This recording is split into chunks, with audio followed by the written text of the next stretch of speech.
Guys, welcome to our live stream. Today we're going to be answering the question, or we're going to ask ourselves the question, becoming one as a married couple, does that mean you need to change who you are? What do you think? I think no.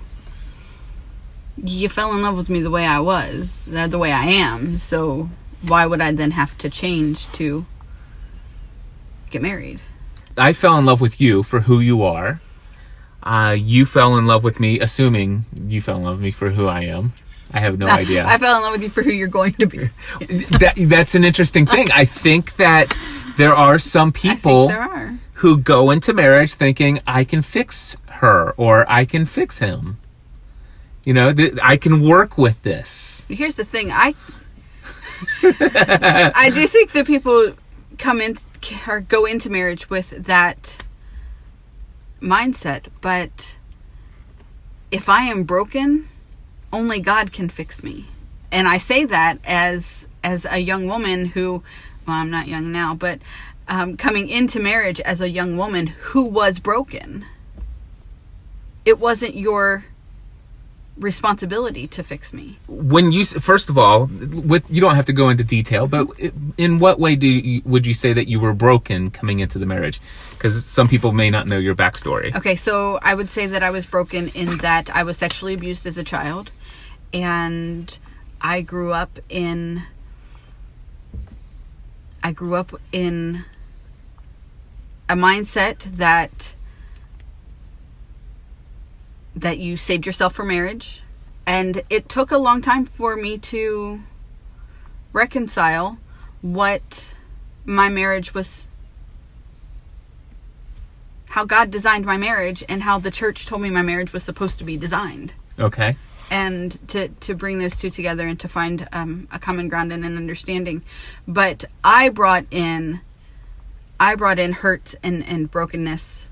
My question is, does anybody go into a marriage without bringing in brokenness? I mean, obviously I have my own brokenness. I come from a divorced family. My mom and my biological dad got divorced when I was a kid. So there was a lot of dysfunction in their relationship with each other and me stuck in the middle of that. My biological dad was an alcoholic and addicted to drugs. And I have some very crazy memories of experiences from when I was a kid. And, you know, so I brought in brokenness. And the idea is that marriage is not, well, let's get into this and fix one another. And it's not even let us complete one another. Now that's another sentiment about marriage that I've heard people say, that you complete me. Yeah. Jerry Maguire. Is that what it is? Yes. Okay, so Jerry Maguire. Do you believe that marriage is for two people to complete one another? I mean, in the sense of you become one, like two puzzle pieces coming together, so you could say you can, but I need to be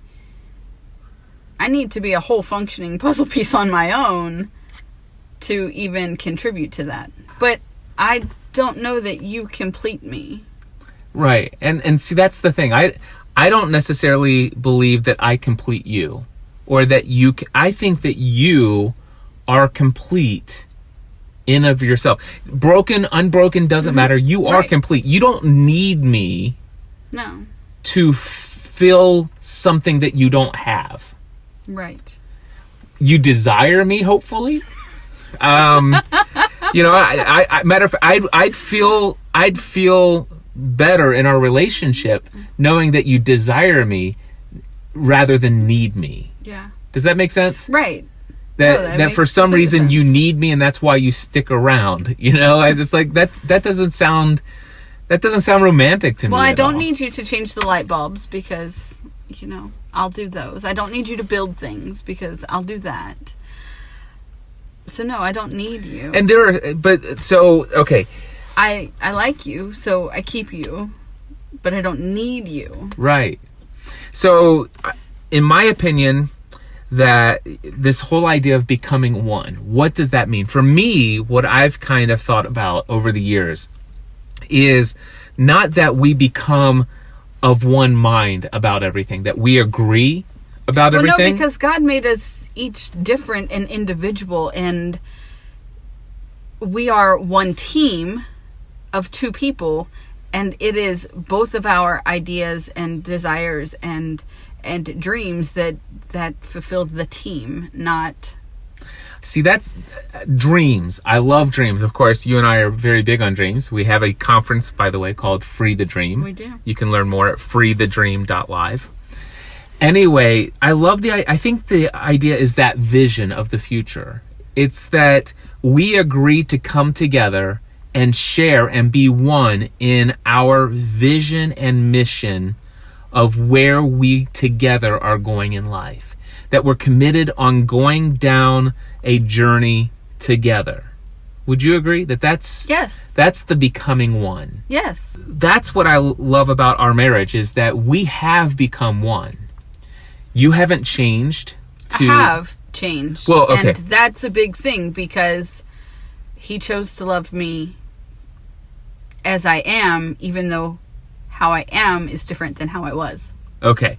You have changed. We all change. We're all changing every day. While we have changed, we didn't change to fill a need in the other person. No. We didn't change because the other person isn't going to be happy with us. We didn't change. We're changing for who we are. We're becoming less and less broken, hopefully. Sometimes we may become a little bit more broken. We may fall down and become more broken. There are changes in our life.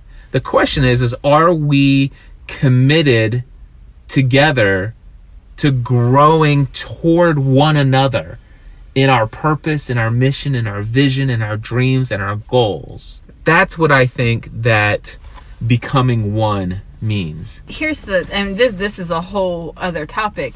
You are not responsible for making me happy. Right. I think it is a lot of the same topic. You think it's a lot of the same topic? Yeah, okay. because for us, some people think for us to be one, we have to be happy. We both have to be happy in the moment. No. I believe you and I could be flaming mad with one another. We could be in the midst of a bitter disagreement, but still be one. We can, because we're still moving forward towards one purpose. Right. And maybe our bitter disagreement could be a part of the process of us getting closer to where we want to be. Maybe we just have a different opinion on how we get there. And the question is how do we handle dreams and goals that we individually have that may not be in alignment with where we have agreed to go as a couple? And it's navigating that. So anyway, Stephanie and I thought we would come and share some Seems thoughts. pretty simple to me anyway. Some thoughts on marriage. One of the very awesome things that Stephanie and I have had the privilege of doing is sharing more than 22 years of our lives together as a married couple. Mm-hmm. We have decided that we want to help more and more married couples learn how to effectively navigate these changes in life. How do we maintain our identity? How do we discover who we truly are, who we were created to be?